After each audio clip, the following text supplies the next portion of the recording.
Agora, Nicolas, falando em relação ao reino milenar de Cristo, nesse governo, o qual Cristo regerá o mundo com cetro de ferro a partir de Jerusalém, esse reino político, literal. Quais as características deste reino? Como será exatamente este reino? Aliás, se nós formos falar de todas as características, né, seria necessário aqui pelo Uma série menos. toda. Mas eu creio que você tem em mente aí algumas questões relacionadas a este reino literal. Então, eu queria que você comentasse, né, Uhum, como se dará exatamente este reino terreno, político, literal de Cristo sobre esta terra. uhum. Assim, tem muitas características para falar. E é curioso porque boa parte desses textos estão no Antigo Testamento. E é aí que vem uma surpresa para muitas pessoas. Peraí, o Antigo Testamento descreve esse reino? Descreve. E descreve com mais detalhes do que o Novo Testamento até. É chocante para algumas pessoas isso. Exatamente. Então, você tem vários livros vários livros proféticos que destacam essa realidade do reino e descreve isso de modo muito detalhado até. Você fica até surpreso com o detalhamento. Então, por exemplo, vamos citar alguns textos aqui, né? Quando nós olhamos lá para Gênesis, Gê- o- a bênção, né, que Jacó dá aos seus filhos, lá em Gênesis 49, nós lemos o seguinte, interessante. Gênesis 49, a partir do versículo 10. O cetro não se arredará de Judá. Aqui mostrando que o governo estará, né, nas mãos de um descendente de Judá. Nós sabemos que é Jesus. Então, o cetro não se arredará de Judá, nem o bastão de entre seus pés, até que venha Siló. Essa expressão aqui, até que venha Siló, é uma expressão um pouco enigmática, mas parece que tem alguma relação com Shalom, alguma relação com paz. Então, alguém fala assim, até que venha o Pacífico, ou seja, aquele que promove a paz. E o texto diz na sequência: e a ele obedecerão os povos, ou seja, vai ser um reino de paz e um reino que vai ser marcado pela autoridade desse descendente de Judá aqui, que nós sabemos que é Jesus. O versículo 11 fala da prosperidade desse reino. Ele amarrará o seu jumentinho à vide e o filho da sua jumenta à videira mais excelente. A gente aqui da cidade grande não consegue talvez perceber a figura que é usada aqui, mas a ideia é de uma prosperidade muito grande, ao ponto de você poder amarrar um jumento à videira, ah, e o jumento poder comer a videira sem preocupação, porque o jumento vai sair comendo a videira. Mas tem tanta videira que não tem problema, é prosperidade, abundância.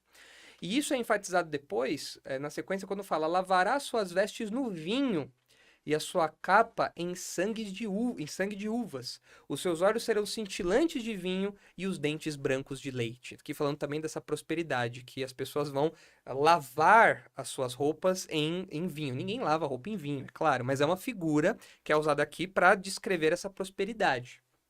Então, você vê características muito diferentes do que a gente tem hoje. Eu não vejo essa prosperidade toda aqui. Eu não vejo os povos obedecendo a Deus. Pelo contrário, eu vejo os povos se rebelando, as nações todas se rebelando. Eu tenho muita curiosidade de entender como que um amilenista pode olhar para a história do mundo atual e falar que Satanás está amarrado e que o mundo é um mundo próspero nesses termos aqui e que nós vivemos sob o governo do Pacífico e os povos obedecem a ele e nós temos prosperidade e isso daí é uma coisa mundial.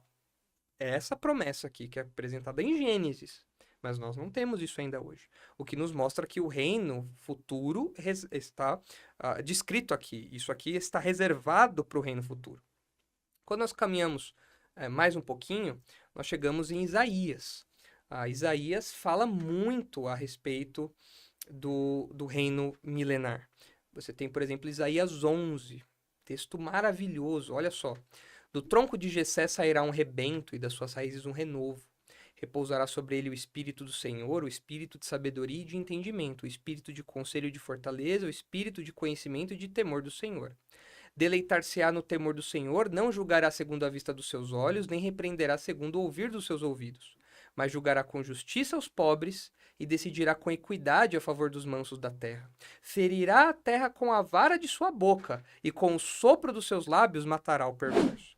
A justiça será o cinto dos seus lombos e a fidelidade o cinto dos seus rins. Está falando aqui do aspecto do judiciário do reino, desse rei que Isso. vai julgar com justiça.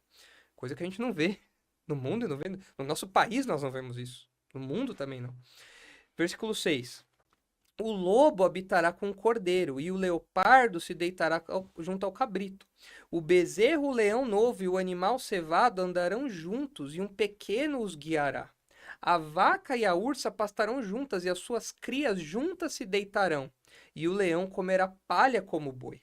A criança de peito brincará sobre a toca da áspide, e o já desmamado meterá a mão na cova do basilisco. É uma descrição de uma restauração da criação. Curioso que nós vemos lá em Romanos 8, Paulo falando que a criação geme e anseia o momento da revelação gloriosa dos filhos de Deus. Que momento é esse?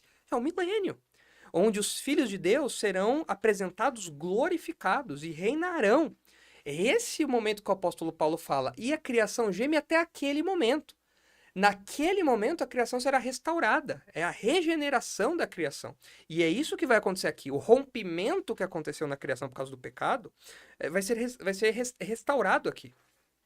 O versículo 9 fala: Não se fará mal nem dano algum em todo o meu monte santo, porque a terra se encherá do conhecimento do Senhor como as águas cobrem o mar. Naquele dia recorreram as nações à raiz de Jessé, que está posta por estandarte dos povos. A glória lhe será morada. Pastor Ivan, onde que isso acontece aqui hoje? Pois é. Não tem como. Isso daqui é claramente uma promessa que diz respeito a um reino literal que vai acontecer no futuro. Não pode estar acontecendo espiritualmente hoje. O que é o símbolo aqui de uma vaca e de uma ursa pastando juntas? Onde no Novo Testamento o apóstolo Paulo fala a vaca significa tal coisa, a ursa tal coisa? Não existe isso. Então, é claro que os autores bíblicos do Novo Testamento entendiam isso aqui como literal, e é desse reino que o Senhor falava. Nós avançamos em Isaías, nós chegamos em Isaías 65. Isaías 65 tem um detalhe ali muito interessante. Diz assim: Não haverá mais nela criança para viver poucos dias, nem velho que não cumpra os seus. Porque morrer aos 100 anos é morrer ainda jovem, e quem pecar só aos 100 anos será amaldiçoado. Aqui tem uma descrição curiosa, porque mostra para nós que nesse reino ainda haverá morte. E aqui é um ponto curioso que passa meio despercebido de boa parte dos amilenistas, talvez nas críticas que eles fazem aos pré-milenistas. Porque assim, o texto está falando que a morte ainda existe. Mas o texto está falando que morrer aos 100 anos é morrer jovem. Hoje em dia, de acordo com o Salmo, nós vivemos 70, quando muito 80, e nossos dias são pesados e tudo mais. Ou seja, haverá um dia, um momento da história em que a morte e os seus efeitos vão ser abrandados expressivamente. Só que esse momento não é agora, porque agora ninguém vive isso daqui. E isso não pode ser o estado eterno. Por que isso não pode ser o estado eterno? Porque no estado eterno não tem morte. Exatamente. Então, é o que autores como o professor Michael Vlach, que escreve muito sobre isso, é o que ele chama de estágio intermediário do reino de Deus. O que é um estágio intermediário? É assim, o reino de Deus tem 2 estágios. E se você prestar atenção nessa definição, isso vai te ajudar muito a entender algumas passagens bíblicas, porque muitas vezes nós lemos o autor bíblico falando de reino como um reino eterno. Aí você fala, eternidade, ponto pro amilenista. Só que aí você lê Isaías e fala, não, isso aqui não pode ser o reino eterno, porque está falando de uma realidade presente onde existe a morte. Então, ponto pro pré-milenista. E como que você casa os dois? É simples, é só você entender que o reino de Deus tem 2 etapas.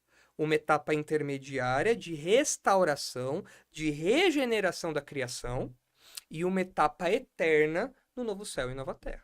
Então são 2 etapas. E isso não é difícil para nós. Por que isso não é difícil para nós? A vinda de Jesus não acontece em 2 etapas. Quando nós lemos Isaías 53, parece que é uma etapa só.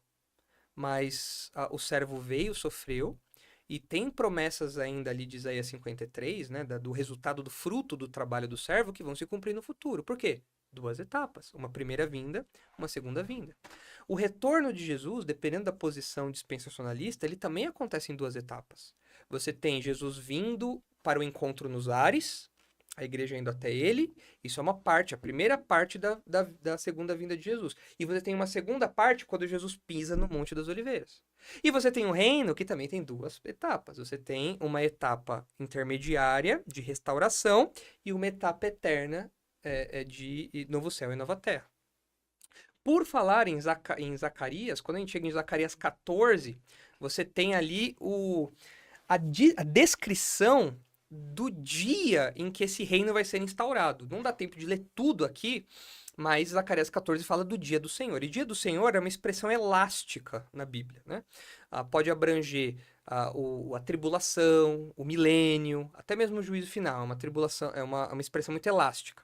Mas aqui em Zacarias 14, fica claro que está falando do dia da volta do Senhor, da volta do Messias. O texto diz, eis que vem o dia do Senhor, e aí ele começa a falar. Fala que Jerusalém vai estar sitiada, fala que vão invadir Jerusalém, mas o versículo 3 diz, então sairá o Senhor e pelejará contra essas nações, como pelejou no dia da batalha. Naquele dia estarão os seus pés sobre o Monte das Oliveiras. E quando nós lemos Atos, nós vemos que o Senhor Jesus subiu aos céus, nesse mesmo lugar, e os anjos falam, do mesmo jeito que ele foi, ele também voltará. Então vai ser uma volta visível, vai ser algo físico, e ele vai voltar, vai pisar ali naquele lugar. E aí, na sequência, nós temos Jesus livrando o povo, libertando o povo e instaurando o seu reino. Fala até das condições climáticas desse dia, né? Fala, não haverá luz, mas frio e gelo, será um dia singular, não será dia nem noite, mas haverá luz à tarde, enfim. E aí, o texto diz no versículo 9, o Senhor será rei sobre toda a terra. Naquele dia um só será o Senhor e um só será o seu nome. Toda a terra se tornará como a planície de Gebá a Rimon, ao sul de Jerusalém. Esta será exaltada e habitada no seu lugar, desde a porta de Benjamim até o lugar da primeira porta. E o texto continua, falando que Jerusalém habitará segura, falando que o Senhor vai dar uma praga contra os que lutam contra Jerusalém. E aí, o resto do texto, o finalzinho do texto, a partir do versículo 16, fala assim, todos os que restarem de todas as nações que vieram contra Jerusalém subirão de ano em ano para adorar o Rei, o Senhor dos Exércitos, e para celebrar a festa dos tabernáculos. Ou seja, aqui um outro detalhe importante. As celebrações judaicas, algumas celebrações, pelo menos a festa dos tabernáculos aqui, elas vão ter lugar no milênio. O que mostra para nós que o povo de Israel ainda tem um papel importante a ser cumprido no plano de Deus para a história desse mundo. Diferente do amilenista. O amilenista fala que não, que a igreja substituiu Israel. O aliancismo defende isso, a teologia do pacto, e que, portanto, não tem relevância. Mas aqui a gente vê que não, que essa festa vai acontecer em Jerusalém, o povo de Israel vai estar lá celebrando, uma festa judaica aqui. E o texto diz, se alguma das famílias da terra não subir a Jerusalém para adorar o rei, o Senhor dos Exércitos, não virá sobre ela chuva. Eu brinco que eu acho que o Brasil vai ser um desses povos aqui. Do jeito que a gente o Brasil não vai ter chuva, porque a gente vai estar lá governado talvez por homens maus, não sei, espero que não. E a gente vai sofrer as sanções do rei que governa com cetro de ferro. Vocês não me adoram? Não vai vir chuva sobre vocês. Vocês têm que subir, mandar uma comitiva anualmente para celebrar a festa dos tabernáculos. Depois, o texto fala sobre a festa, né, as celebrações ali em Jerusalém. Naquele dia será gravado nas campanhas dos cavalos santo ao Senhor, e nas panelas da casa do Senhor serão como bacias diante do altar. Sim, todas as panelas em Jerusalém e Judá serão santas ao Senhor dos Exércitos. Todos os que oferecerem sacrifícios virão. Eles falam, oferecer sacrifício nós vamos ter sacrifícios no milênio. Como vai ser isso? Nós não sabemos. Qual é a natureza disso? Nós não sabemos ao certo. Mas Ezequiel descreve um templo. Pastor Ivan, como alegorizar as medidas de um templo? São capítulos e mais capítulos que descrevem um templo. Ele vai ter tanta medida, tanta porta, tanta coluna. Como você alegoriza um negócio desse? É o templo milenar. Por que tem que ter um templo milenar? Porque vai ter sacrifício. E o texto termina aí falando, naquele dia já não haverá mercador na casa do Senhor dos Exércitos, né? Mostrando aí de novo o templo. Então, Zacarias enfatiza isso. Então, Eu acho assim.